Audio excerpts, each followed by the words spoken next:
Hello and welcome to this podcast brought to you by the Isle of Man Anti-Cancer Association. My name is Malcolm. I'm a retired consultant surgeon and throughout my career I had a particular interest in the care and treatment of cancer patients. Presently I am chairman of the Isle of Man Anti-Cancer Association.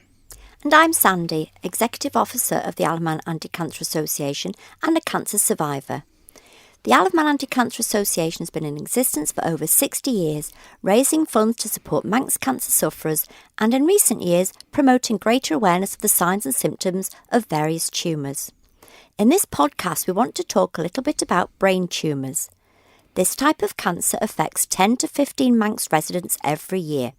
It can seem a rather scary topic to be talking about, but like with all other cancers, knowing something about them can lead to earlier diagnosis, less extensive treatment and better outcomes. There are some very good treatments available these days for treating tumours affecting the brain. Our brain is quite remarkable and responsible for making humans the most dominant species on this planet.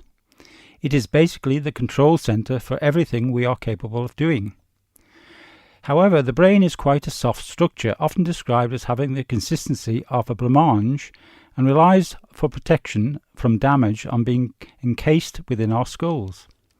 This serves it well in preventing harm from a blow to the head, but when a space-occupying lesion such as a blood clot or a tumour starts to develop within the skull, it competes with the normal tissue within that confined space.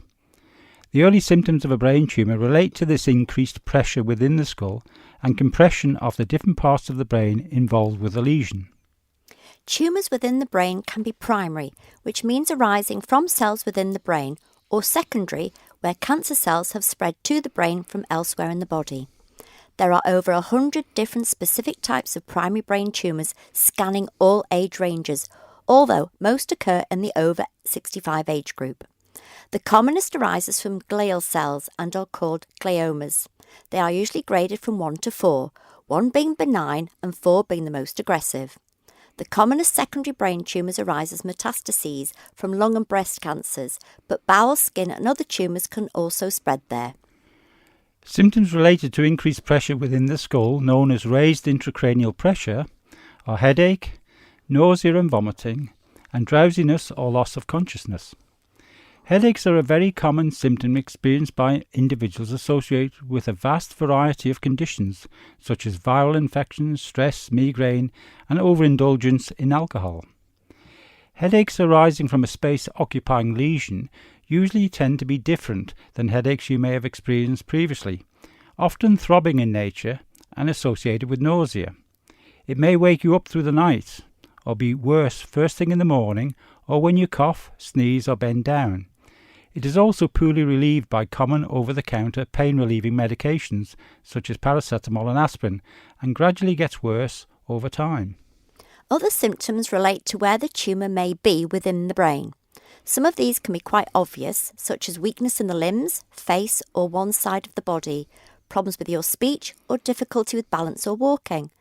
Others could be more subtle, such as memory loss, change in mood, personality or behaviour, difficulty with routine activities like reading and talking, a change in sensation or taste and smell, visual disturbance or bladder control problems. Some of these vague symptoms may be more noticeable to someone else rather than you yourself. Another common symptom is having a seizure or fit, present in up to 8 out of every 10 people with a brain tumour. You might have some jerking or twitching of your arms or legs, or your seizure might affect your whole body. With some seizures you may go blank and stop responding to people around you for seconds or minutes, or you might notice odd smells or sensations. Having a seizure can be a very frightening experience and arises from many different illnesses. It is important, if you experience what you think may be a seizure, that you see your doctor immediately or go to the A&E department. Remember, if you have any of these symptoms that we've spoken about, and particularly if they don't go away, then please go and see your doctor. It's unlikely to be a tumour, but it's best to be sure. These symptoms can be caused by conditions other than a brain tumour, but it is important to get them checked out by your GP straight away. Let's just recap on some of the symptoms associated with tumours affecting the brain. A headache that occurs during the night or tends to be worse in the mornings is associated with a feeling of nausea and is not relieved by simple painkillers. a seizure for the first time, a noticeable alteration in your neurological or cognitive abilities such as weakness, difficulty with vision or smell, memory loss, or change in personality. If you experience any of these symptoms, you should seek medical advice. If you want more information about brain tumours, you can visit the Macmillan Cancer Information Centre at Nobles Hospital or contact them on 650 735 or have a look at their website, which is macmillan.org.uk. There are also other good websites with a lot of information, such as cancerresearchuk.org. Thank you for listening.